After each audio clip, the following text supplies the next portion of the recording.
안녕하세요. 원예치료사 안주영입니다. 오랜만에 여러분들을 이제 찾아뵈었는데요.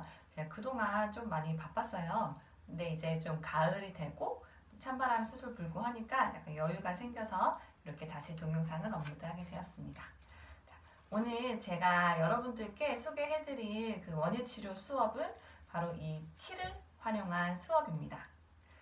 키 하면 되게 옛날 어렸을 때 왜 할머니 댁에 갔을 때 많이 보셨던 기억 있지 않으신가요? 실제로 할머니나 뭐 할아버지가 이렇게 바람결에 슉슉 해서 쭉정이 걸러냈던 거를 보신 기억이 아마 많이 좀 새록새록 기억이 나실 텐데요. 이 키를 활용한 수업은 그 치매 어르신 분들께 굉장히 도움이 많이 되는 수업이라고 할 수 있겠습니다.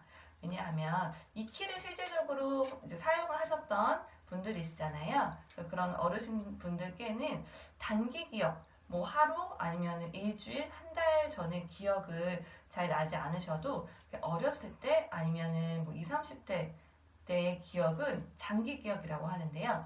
그 오래된 장기 기억은 아직까지 머릿속에 잘 남아 있으시거든요. 그래서 보통 그 치매 어르신 분들을 대상으로 한 원예치료 수업에서는 이 회상요법이라고 해서 장기 기억을 이렇게 불러일으킬 수 있을 만한 소품들을 활용한 그 원예치료 수업을 많이 하고 있습니다.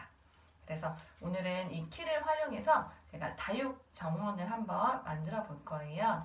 그래서 먼저 이 원예치료 수업을 그 경증 치매 어르신들 대상으로 할 때에는 전 초반에는 손체조를 많이 합니다. 그래서 손이 많이 굳어 있으니까 이런 손목 운동, 또 이렇게 손등, 박수치기, 또 아니면 이제 손가락 이렇게 탁탁탁 해서 손가락끼리 마주치는 손가락 박수 등등 손 운동을 많이 하고요. 그 다음에는 이제 이 키를 보여드리면서 어렸을 때 키를 사용해왔던 기억 이런 것들을 천천히 말씀을 해보시도록 이 키를 보면 어떤 생각이 나시는지 언제 쓰셨는지 이렇게 좀 말을 많이 이끌어내는 시간을 갖거든요. 그래서 계속 그분들의 이제 장기 기억을 자극시켜 드리는 거예요.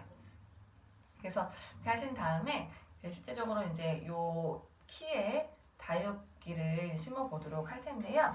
오늘 제가 가지고 온 흙은 그냥 일반 흙이 아니고 넬솔이라고 해서 다육 전용 공예 흙이에요. 그래서 넬솔이라고 써있죠. 이거는 붓는 흙입니다. 이 흙에다가 물을 섞어서 잘 저으시면은 이 흙에 점성이 생겨요. 그래서 이 점성이 생긴 흙을 이 키 안에 넣고 그리고 위에 다육이를 잘 꽂을 거예요. 그래서 다육이를 준비하실 때에는 뿌리를 다 잘라주시면 되세요. 다육이 같은 경우는 생명력이 굉장히 강해서 뿌리를 잘라내셔도 줄기만 남겨놓으셔도 여기 흙에 심게 되면은 자연적으로 뿌리가 다시 생겨요. 뿌리를 잘 내리게 됩니다. 그래서 다육이는 뿌리를 잘라주신 다음에 한 하루 정도 좀 서늘한 그늘에 말리셨다가 사용하시는 게 가장 좋습니다. 그래서 저는 미리 이렇게 다 뿌리를 제거해 왔어요. 그래서 이 줄기를 이따가 바로 이 흙에다가 심을 거예요. 자, 그러면은 키는 이렇게 세워 두셔도 되고요. 아니면 눕혀 두셔도 되세요. 저는 이렇게 세워서 한번 그 다육이를 꼽아 보도록 할게요. 그래서 일단은 흙을 먼저 만들어 보겠습니다. 보통 이 넬솔이라는 흙과 물의 비중은 2대 1 정도로 넣으시면 되는데요. 처음부터 물을 너무 많이 붓지 마시고요. 이게 질어지면 안 되니까. 그래서 물을 조금씩 넣어서 점성이 생길 때까지 저어주시면 되세요. 잘 저어주시면은 이 흙이 조금 끈적끈적해진다는 느낌을 받으실 거거든요. 그래서 이 흙들이 뭉쳐요. 그래서 한 이틀 정도, 2, 3일 정도 지나면 나중에 이 흙이 굉장히 단단히 굳게 됩니다.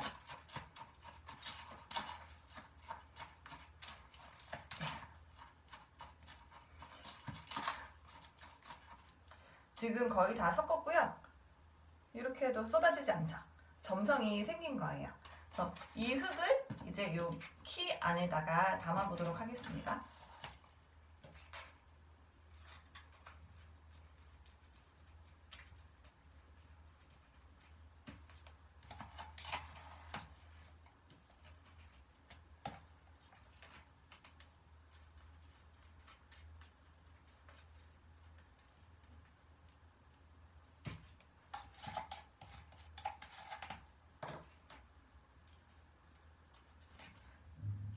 자, 이렇게 이 안에 굳는 흙을 다 채워 넣었고요. 이제 이 위에다가 다육식물을 심어 보도록 하겠습니다.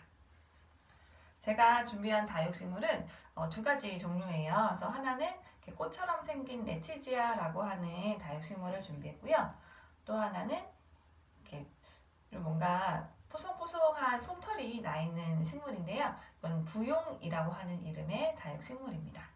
그냥 꼽으셔도 되지만 이 핀셋을 이용해서 살짝 이 줄기가 들어갈 부분에 구멍을 파주셔도 좋아요. 근데 너무 크게 구멍을 파게 되면은 나중에 이 줄기보다 더 큰 구멍이 생기면 이게 잘 꼽히지 않고 또 이게 흙에서 이 줄기가 떨어지면은 나중에 뿌리를 제대로 내릴 수 없기 때문에 이 홈은 살짝 파주시는 게 좋습니다. 그래서 자리를 잡아서 톡톡 하시고 부용을 먼저 꼽아보도록 할게요. 이렇게 하나를 잘 꽂으시고요. 꽂으실 때에는 안에 이 줄기와 흙 사이에 틈이 절대로 생기지 않도록 주의해 주시면서 꽂으시면 좋습니다. 이번에는 레티지아를 하나 또 꽂아보고요. 이렇게 해줬습니다. 그리고 또 끝쪽에 부용을 하나 마지막으로 꽂도록 할게요.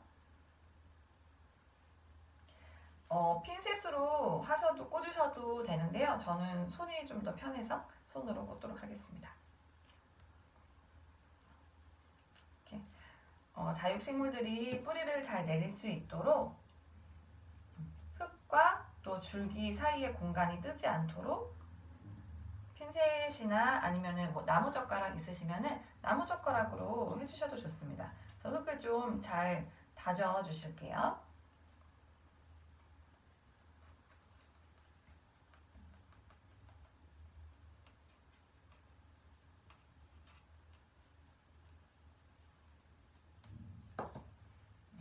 굉장히 오밀조밀 귀여운 다육 정원이 완성이 됐는데요. 그냥 이렇게만 해도 예쁘지만 저는 이 식물의 이름을 여기 써놓을 거예요.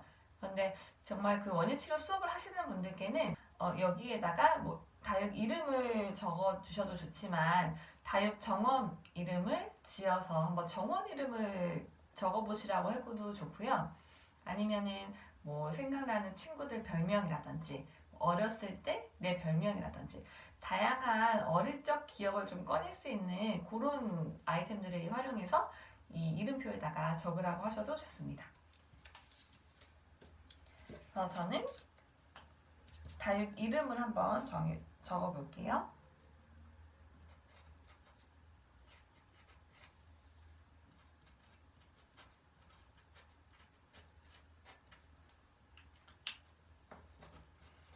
부용과 레티지아 이 두 가지 이름을 적어서 뒤에다가 이렇게 꽂아줄 거고요. 그리고 또 이렇게만 하면 좀 심심하니까 좀 다채로운 색깔을 입혀볼 건데요. 우선은 짠, 가을 느낌 나죠? 도토리예요. 잘 안 보이시죠? 도토리. 도토리 모양의 소품을 또 준비했습니다. 그래서 그거를 빈 공간에 귀엽게 꽂아보고요. 이렇게 꽂았고요. 그리고 빨간색, 어르신들은 빨간색을 정말 좋아하시거든요. 그래서 작품에는 좀 이런 화려한 빨간색이 들어갈 수 있도록 하는 게 좋습니다. 그래서 저는 이 작은 빨간색 버섯 소품을 또 준비했어요. 그래서 잘 보이는 곳에 이렇게 꽂아두겠습니다.